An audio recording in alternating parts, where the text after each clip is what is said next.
I-test ko ulit tong camera na to.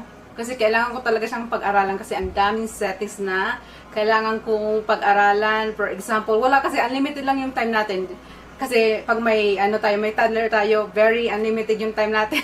Kaya hindi ko pa siya masyadong napapag-aralan. Pero yung gusto kong pag-aralan dito is yung, for example, paano mag-set ng sit-down video settings, paano mag-set ng pag gusto kong mag-take ng picture, paano yung settings niya. So, yung mga ganung bagay, so, pinag-aaralan ko pa siya kung paano ko gamitin yung camera to. Kasi marami siyang, ibang itong camera na to eh.